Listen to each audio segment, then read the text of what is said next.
Segundo livro dos Reis, capítulo 2, os versículos de número 9 até ao de número 14.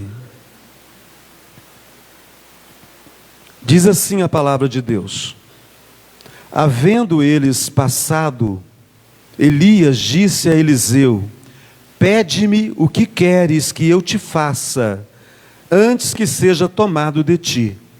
Disse Eliseu: peço-te que me toque por herança porção dobrada do teu espírito. Tornou-lhe Elias: dura coisa pediste. Todavia, se me vires quando for tomado de ti, assim se te fará. Porém, se não me vires, não se fará.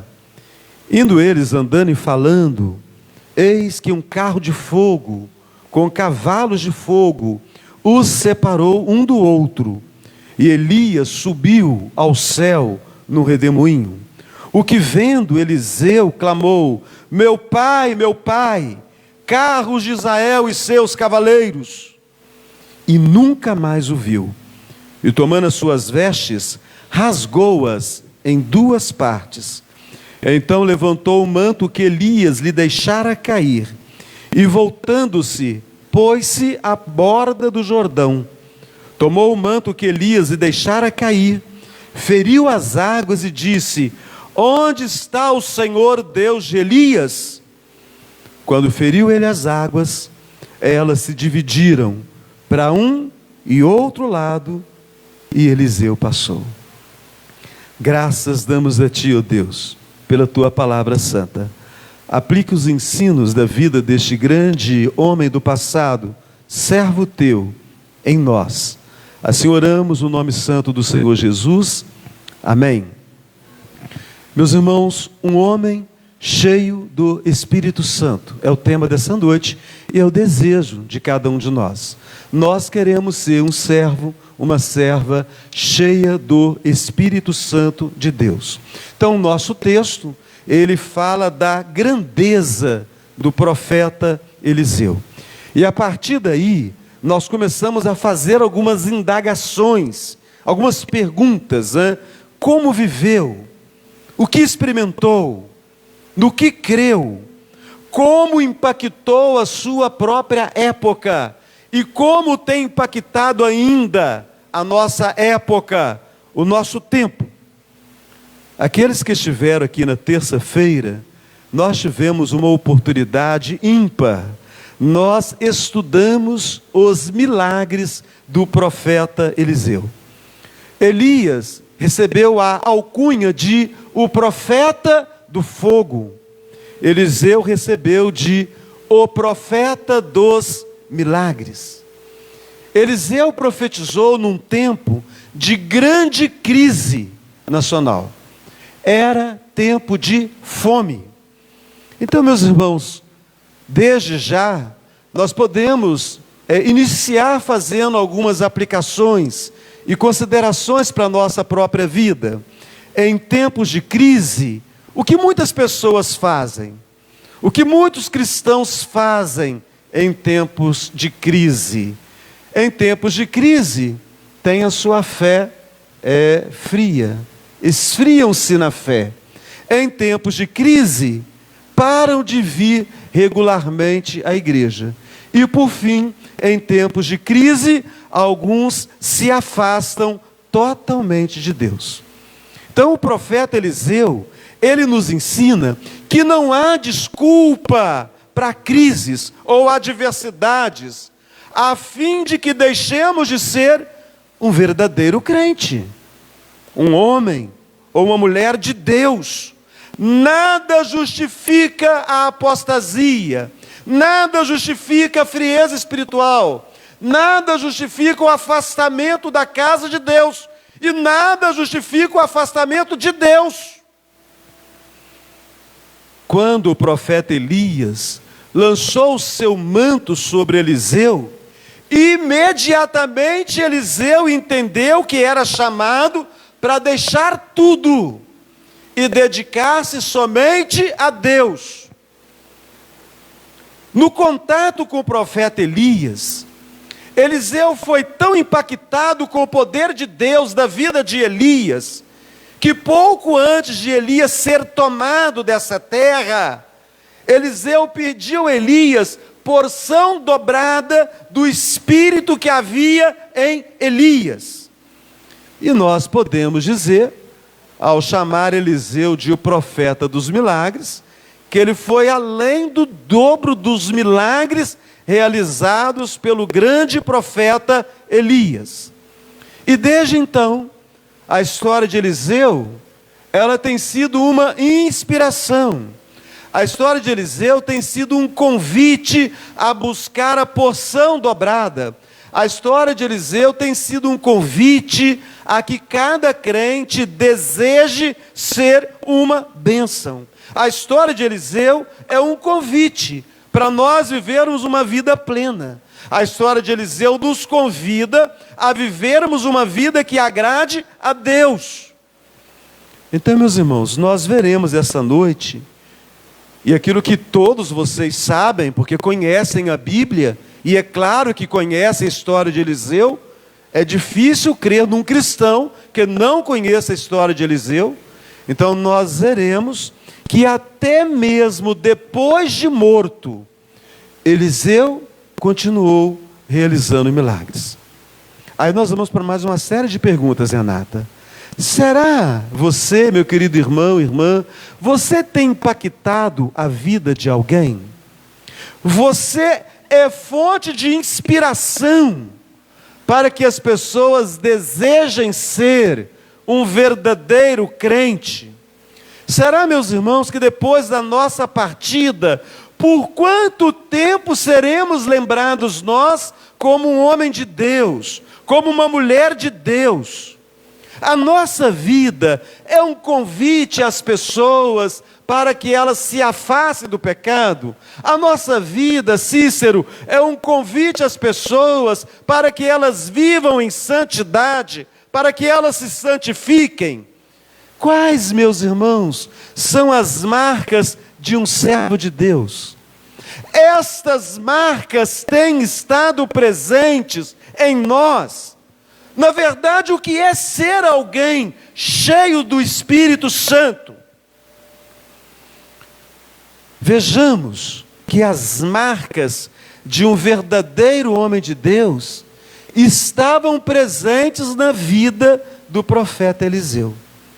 E elas precisam estar presentes também nas nossas vidas.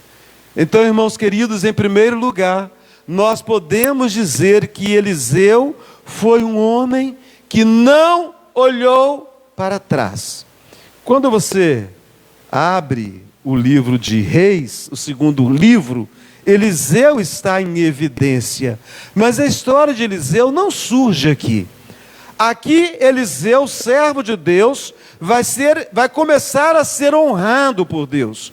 Mas a sua história começa lá no capítulo 19 do primeiro livro dos Reis. O texto que fala da vocação, o texto que fala do chamado de Eliseu. Eliseu abraçou a vida com Deus e desejou de tal maneira viver para Deus, que ele fez a opção de nunca mais olhar para trás. Eliseu atendeu prontamente o chamado de Deus por intermédio do profeta Elias. O que Eliseu estava fazendo? Ele estava fazendo aquilo que todo servo e serva de Deus que pretende ser usado por Deus deve fazer. Ele estava trabalhando. Ele estava lavrando a terra. Ele estava trabalhando no campo. Ele estava lavrando a terra com 12 juntas de bois. E Eliseu então lança a capa sobre ele. E naquele momento, segundo o costume da época, e segundo aquilo que ele sentiu mesmo de Elias como homem de Deus, ele entendeu o que tinha de fazer. Aquele gesto significava que era, a partir daquele momento, o tempo de servir a Deus somente. Quem dera se eu tivesse esse poder de falar e convencer você de que hoje, esse instante, é o tempo de você mudar, é o tempo de você começar uma nova jornada, é o tempo de você servir a Deus somente, de você servir a Deus totalmente, plenamente. Ele só pediu uma coisa, para dar um beijo de despedida no pai. Do carro de boi, fez lenha, da lenha fez fogo, do fogo ele aproveitou e fez um churrasco com os bois que ele tinha. Ele estava dizendo: agora só existe o daqui para frente. Eu agora não tenho mais condições de olhar para trás. Nada de retrocessos na minha vida. Então, meus irmãos, se nós estamos seguindo a Cristo, se nós colocamos a mão no arado, nós não podemos nos esquecer nunca de que aquele que coloca a mão no arado não pode nunca mais olhar para trás. A vida cristã não permite olhar para trás. O que ficou, ficou. Nós não podemos ser como o povo, desejoso, saudoso da terra do Egito, vontade de retornar para o Egito, para comer das carnes, dos pepinos, das cebolas, da alimentação que o Egito oferecia. Meus irmãos, não dá para olhar para trás, não dá para amar o mundo, se conformar com o mundo, ser amigo do mundo e servir o Senhor. Não dá para servir ao Senhor e servir ao mundo. Não dá como servir a dois senhores. É por isso que nós estamos aqui essa noite. Eu tenho certeza, você não quer mais olhar para trás. Se você quisesse olhar para trás, você não vinha ao culto. Se o desejo seu fosse ficar olhando para trás, ficar revivendo e voltando a coisas que você fez, que não trouxe resultado positivo algum, só trouxe vergonha, derrota, eu tenho certeza que o seu desejo, ao se fazer presente aqui essa noite, é seguir olhando para frente. A Bíblia fala de personagens que olharam para frente, que resolveram não olhar mais para trás. Dentre os discípulos da intimidade, Mateus era um cobrador de impostos, estava na coletoria, e então ele deixou a coletoria para seguir a Jesus. De cobrador de impostos, ele se torna um seguidor de Jesus. De explorador do povo, ele se torna um abençoador do povo. Outro foi Pedro, que com alguns companheiros foram convidados a deixar a pesca. Então eles deixaram a pesca, deixaram os seus barcos, as suas embarcações pesqueiras, a sua empresa pesqueira, largaram tudo para seguir a Jesus. Pedro chegou até a dizer o seguinte: Tânia, nós deixamos tudo e te seguimos. O que vai ser de nós? Aí Jesus disse, que aqueles que tudo deixaram, receberão 100 vezes mais, já nesta vida, e também na vida por vir.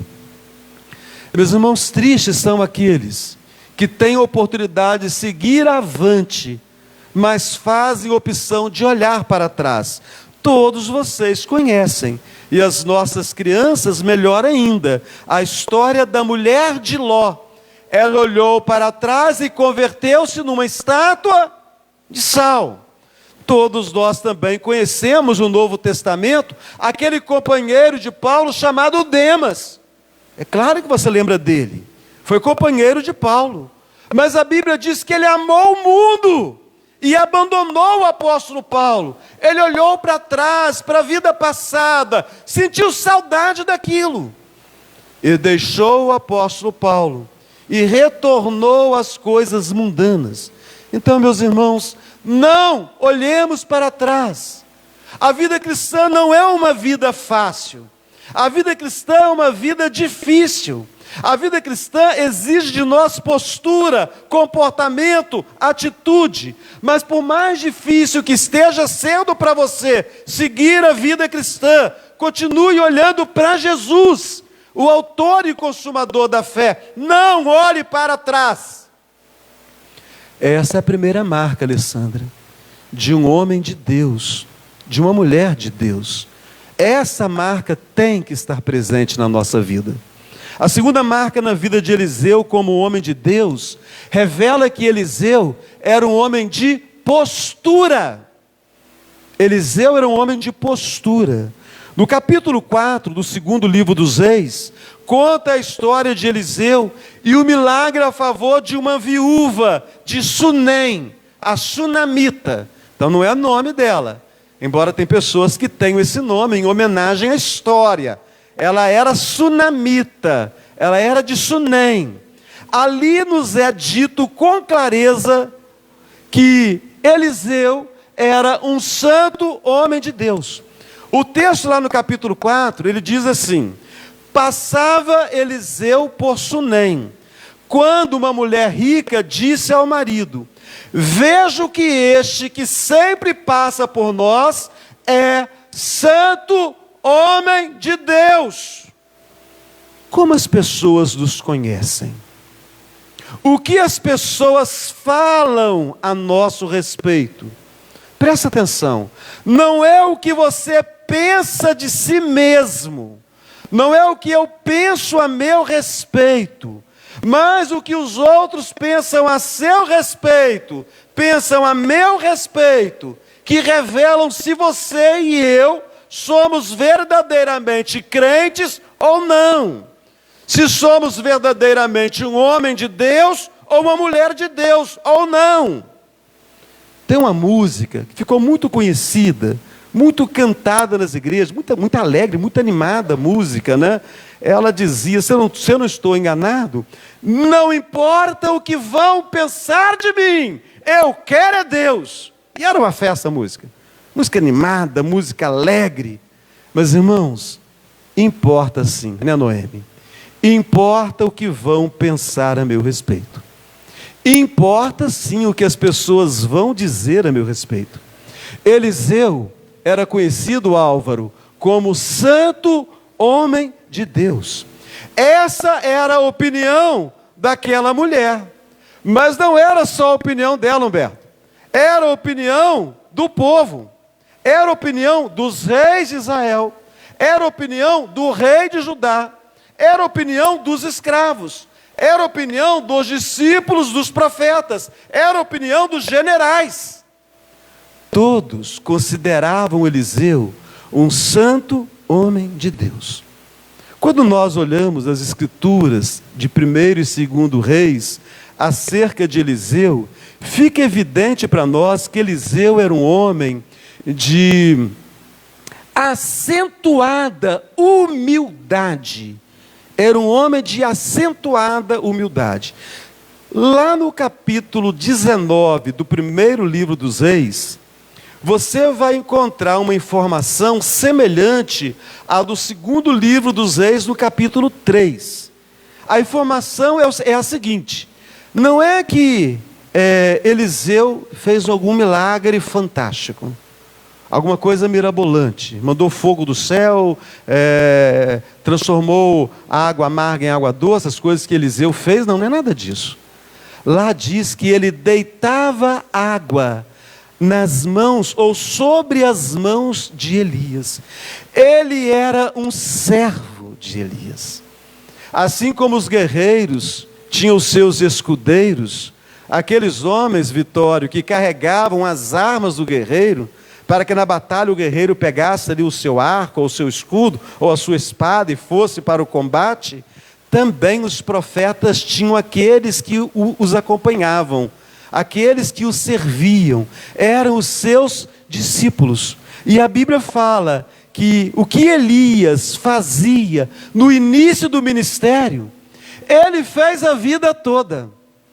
A soberba não tomou conta do seu coração. muito tempo depois de Elias ter partido, um servo do rei de Israel, falando acerca de Eliseu, ele disse para aquele rei que Eliseu era o homem que deitara a água sobre as mãos do profeta Elias. Meus irmãos, a carreira de um homem de Deus, a carreira de uma mulher de Deus, precisa passar pelo estágio da humildade. Não dá para ser um homem de Deus soberbo. Não dá para ser uma mulher de Deus soberba. Só é percebido como alguém de Deus aqueles que têm capacidade de se humilhar, e principalmente aqueles que têm disposição para servir. Quem não é humilde para aprender, jamais vai ser grande. Quem não vive para servir, não serve para viver. Quem não vive para servir, não serve para viver. Jesus aqui viveu, servindo ao seu Pai, a favor da minha vida, a favor da sua vida. Então, se você perceber, meu querido irmão, minha querida irmã, se você perceber, se eu perceber, qualquer sinal de altivez, de soberba, de orgulho, de arrogância, alguma indisposição de servir, imediatamente eu e você precisaremos de humilhação. Precisaremos ser lembrados pelas Escrituras que Deus exalta os humildes. Deus exalta os humildes. Ainda nesse segundo ponto, Eliseu era um homem que seguia um grande modelo. Nesse capítulo 2, no texto que nós lemos aqui, nos fala da despedida do profeta Elias. Elias foi o que de Eliseu? Foi um pai. Elias foi um mentor. Elias foi um professor para Eliseu. Esse texto é a caminhada final, ô Gabriel, de Eliseu com Elias. Gilgal é um lugar, Betel é outro lugar, Jericó, Jordão, lugares bíblicos que todos nós conhecemos e sabemos falar pelo menos alguma coisa referente a esses lugares. São os lugares bíblicos mais conhecidos das Escrituras Sagradas. Gilgal, Betel, Jericó, Jordão. Eliseu acompanhou Elias por esse trajeto, por essas cidades. Eliseu não abriu mão de andar com Elias, embora Elias falava com ele: fica aqui que eu vou ali a Gilgal. Não, eu vou com você. Fica aqui que eu vou ali a Betel. Não, eu vou com você. Fica aqui, eu vou ali em Jericó. Não, eu vou com você. Fica aqui, eu vou ao Jordão. Não, eu vou com você. Eliseu não abriu mão de andar com Elias, de aprender dele, de olhar para ele, de desejar ter o mesmo estilo de vida que tinha Elias. Então, meus irmãos, nós precisamos fazer algumas perguntas. A quem você segue? Eu fiz as perguntas a mim, então posso fazê-las a vocês. A quem você segue? Quais são os seus mentores espirituais? A quem você segue as pegadas do ponto de vista humano? Ah, eu sigo a Jesus. Aleluia, amém. Que bom. Mas até Eliseu seguiu um homem. E os apóstolos seguiram a Jesus, homem. E os discípulos dos apóstolos seguiram a eles. Então, a quem você segue? Quem é o seu modelo? Para quem você está olhando? Todos precisamos de um mentor espiritual. Todos. Pastores precisam de um mentor espiritual. Membros da igreja, oficiais e não oficiais, todos precisamos de um mentor espiritual, um líder, um verdadeiro irmão, um verdadeiro amigo, para nos orientar, para orar a nosso favor, para nós abrirmos o coração e falarmos coisas que não podemos falar a outras pessoas. Terceiro lugar, quem deseja ser um homem de Deus como Eliseu, precisa ser alguém que crê em milagres. Essa é forte, né? Né, Leandro? Quem quer ser um homem de Deus como Eliseu, precisa ser alguém que crê em milagres. O capítulo 2 do segundo livro de Reis, após se despedir de Elias, Eliseu tem que voltar. Ele atravessou o Jordão. Elias jogou lá o manto, o Jordão se abriu. Agora, Elias subiu. Eliseu está sozinho, ele tem que voltar. Ele tem que atravessar o rio. Eliseu tem que voltar para o outro lado do Jordão. Então ele chega às margens do Jordão. E ele pergunta: onde está o Senhor Deus de Elias? O que significa isso, gente? Eliseu perdeu Elias, mas ele não perdeu de vista o Deus de Elias. Meus irmãos, o nosso Deus, Ele não é apenas o Deus que agiu no passado. Ele não é apenas o Deus de Elias. Ele é o Deus que age agora. Ele é o meu Deus. Ele é o Deus da Eduarda. É o Deus do Vitório. Não é difícil, meus irmãos, para nenhum de nós, Carlinhos, crer que Deus fez milagres ontem. Não é difícil crer que Deus vai fazer milagre amanhã, Abraão. Sabe qual é o problema, Abraão? É crer que Deus vai fazer um milagre agora. É crer que Deus vai fazer um milagre nesse instante. E nós precisamos crer que Deus vai fazer um milagre na nossa vida, no nosso coração. Para nós sairmos daqui, meus irmãos e irmãs, diferente daquilo que nós entramos, um pouco mais comprometidos e mais cheios do temor de Deus em nossas vidas. O Deus de Elias responde às orações agora. Ele abre o Jordão agora. Ele é o mesmo Deus que fechou e abriu as janelas dos céus. É o mesmo Deus que nos sustenta agora no deserto. É o Deus que multiplicou o azeite da viúva e multiplica também aquilo que nós temos em escassez. É o mesmo Deus que manda fogo do céu. É o mesmo Deus que nos tira da caverna da depressão. Aqueles dias que nós estamos tomados de muita tristeza. O Deus de Eliseu é o mesmo Deus de Elias. É o Deus da minha vida. É o Deus da sua vida. É o Deus que intervém, Renata. Que milagre Deus precisa fazer hoje na sua vida? Qual é a sua grande necessidade esta noite? Meus irmãos, em quarto lugar, as marcas de Eliseu, que fizeram dele um santo homem de Deus, são as marcas de um homem abençoador.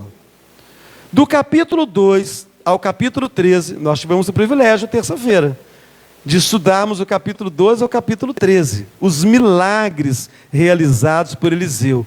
Nós temos inúmeros milagres. Nós catalogamos 16 milagres para nós conversarmos. Conversamos sobre a maioria dos milagres que nós havíamos catalogado aqui.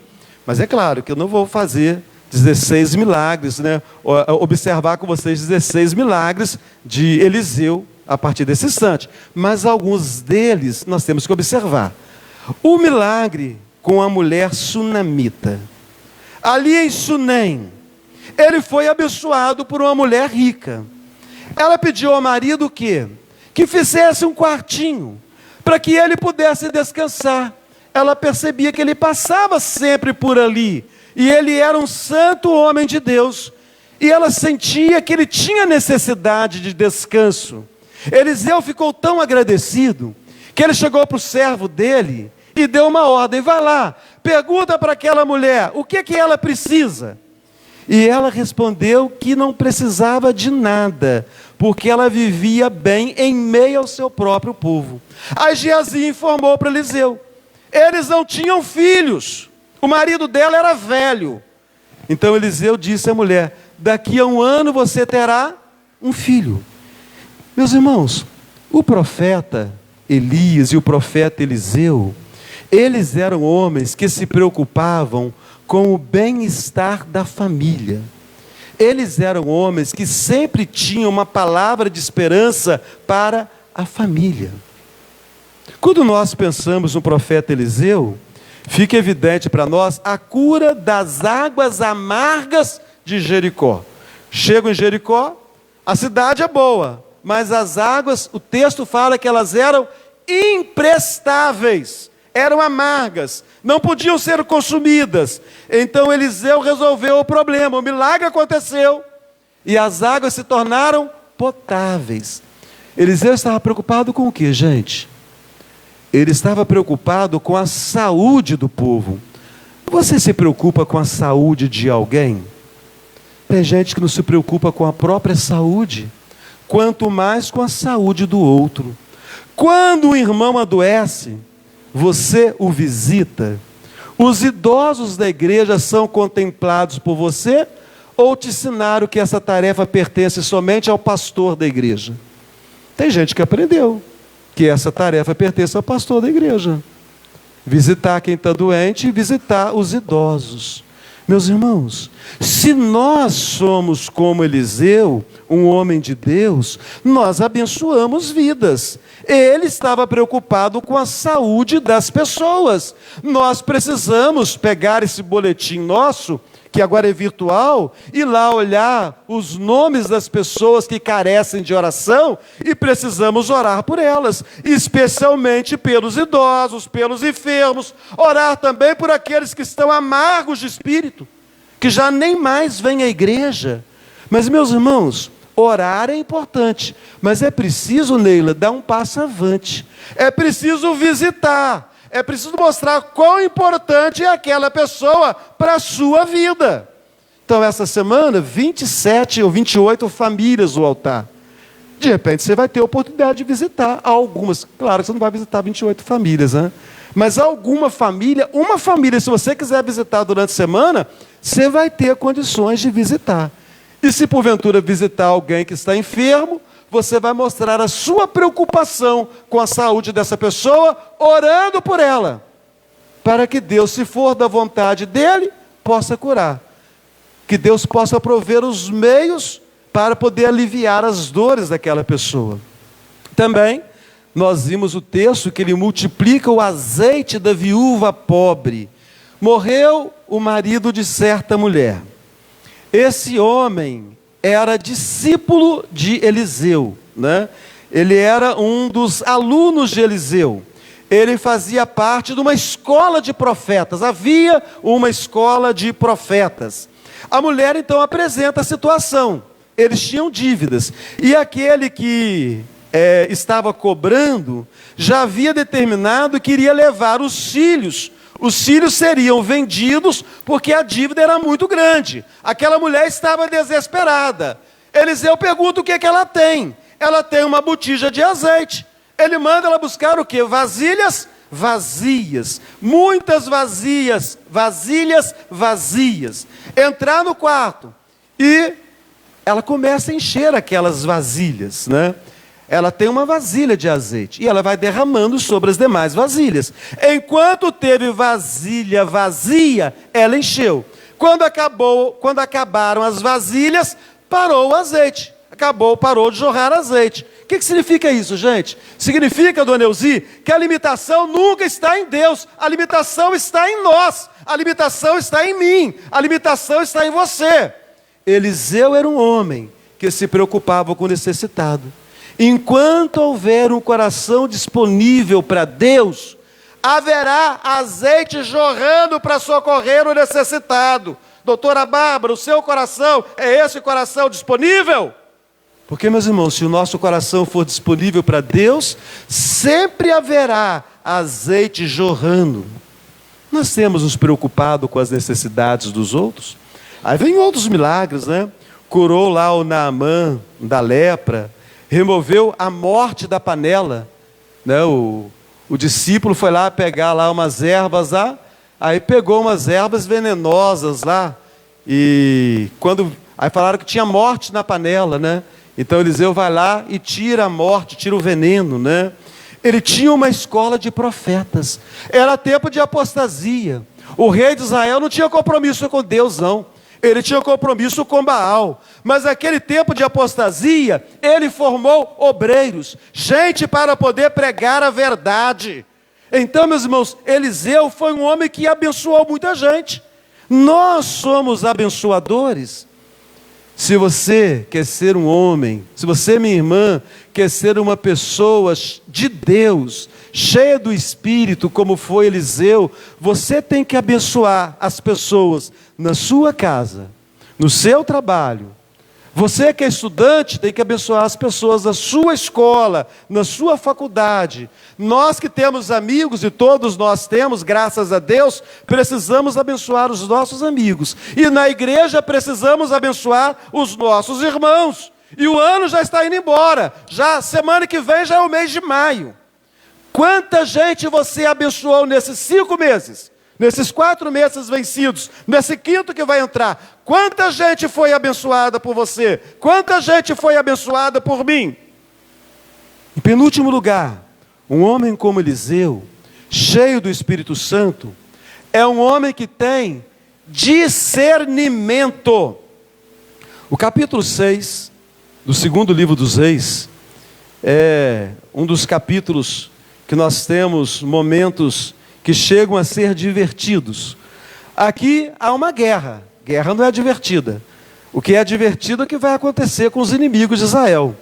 Há uma guerra da Síria contra Israel. E o rei da Síria, cheio de estratégia, muito capaz, à noite na sua câmara, antes de dormir, ele elabora os seus projetos, a sua estratégia para atacar Israel, para atacar o rei de Israel, que era o seu inimigo. Ele planeja tudo. De manhã bem cedo, ele chama os seus generais, ou os seus capitães, os seus líderes, militares. E ele conta para eles o projeto, a maneira que eles iriam atacar Israel. E a tropa sai para atacar Israel. Mas não tem sucesso. Porque a Bíblia diz que lá na câmara de dormir, quando o rei estava com as suas ideias mirabolantes, as suas grandes estratégias, Deus revelava exatamente a estratégia do rei para o profeta Eliseu, que estava em Dotã. A ponto de que o rei de Israel se livrasse várias vezes dos ataques da Síria. E no momento, o rei da Síria, num ataque de fúria, chamou os seus líderes e queria saber quem era o traidor. Havia um traidor entre eles. Alguém diz: não tem traidor, rei. O problema é que Israel tem um profeta. E esse profeta, quando você está lá na sua câmara de dormir, Deus revela para ele tudo o que passa em sua mente. Então o rei entende o seguinte: a estratégia está errada. A estratégia correta não é atacar o rei de Israel. A estratégia correta é atacar o homem de Deus, o profeta Eliseu. E ele manda uma forte tropa para cercar a cidade de Dotã. E aquela tropa se reúne ali para levar prisioneiro o profeta Eliseu. O servo de Eliseu levanta cedo, assim como Eliseu havia servido a Elias, agora alguém servia a Eliseu. Então nós precisamos fazer discípulos.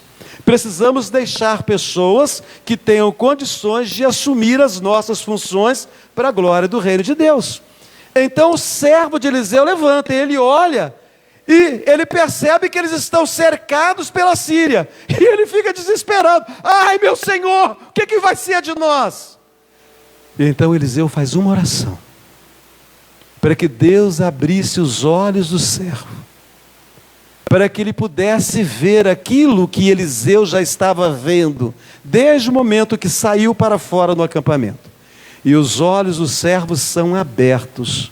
E quando os olhos são abertos, ele percebe que um exército poderoso de carros de fogo, de cavaleiros celestiais, estavam ao redor de Israel. E naquele dia, mais uma vez, a Síria foi envergonhada. Meus irmãos, Eliseu, ele tinha o discernimento. A Bíblia fala acerca da mulher sunamita, aquela mulher rica, que ela teve um filho, mas aquele filho ficou doente, e aquele menino morreu, e ela foi ao encontro do profeta Eliseu, desesperada, porque o menino havia morrido. Ela não tinha pedido filho, ela estava conformada em ser estéril, em não ter filho. Ela estava conformada em viver bem com o marido dela, na sua própria terra, perto dos amigos, perto dos parentes. Então ela tem uma criança, agora essa criança morre. E ela vai ao encontro do profeta Eliseu. E o profeta Eliseu manda o servo ir à frente, para perguntar para ela se tudo estava bem. Ela fala, está tudo bem. E quando chega diante do profeta Eliseu, ela se lança aos seus pés em profundo choro. Naquele momento, Eliseu entende que o filho estava morto. E ele então manda o servo à frente, porque naquele dia um grande milagre haveria de acontecer. E as consequências desse milagre, lá na frente, elas vão ser positivas para aquela mulher, além de ter o seu filho retornado. Depois você lê o livro que você vai descobrir. Também discerniu a verdadeira necessidade de Naamã. Ah, pastor, essa é fácil, ele era leproso. Não era esse o problema de Naamã. Não era lepra. Era orgulho, soberba, vaidade, arrogância. Ele era herói de guerra e era extremamente arrogante, vaidoso. Ele se achava melhor do que todos. É por isso que Eliseu o humilhou. Eliseu não foi ao encontro dele. Primeiro, ele vai ao encontro do rei, né? O rei que, com certeza, é o homem de Deus. O rei fica desesperado, né?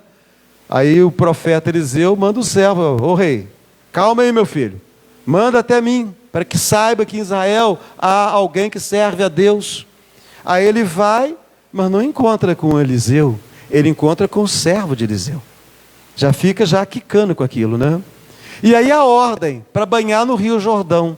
E na Síria, ele com rios com águas tão transparentes, e as águas do Jordão não seriam da mesma forma, ele se sente humilhado. Mas ele tem que se banhar. E ele tem que tirar a sua roupa, para que as suas feridas fiquem expostas. O grande general, o grande guerreiro, é preciso que todos vejam quem ele era de fato. Então, meus irmãos, a revolta não era mergulhar nas águas turvas do Jordão. A revolta era revelar quem ele era. A questão era o orgulho que dominava todo o ser. Tirar a armadura, ficar desnudo, revelar a sua verdadeira miséria, expor a sua carne doente diante de todos. Então Eliseu entendeu. Não adianta, Keila, curar a carne de Naamã. A lepra estava no coração, ou um coração carregado de orgulho. É preciso, meus irmãos queridos, que eu e você sejamos livres do orgulho, da vaidade.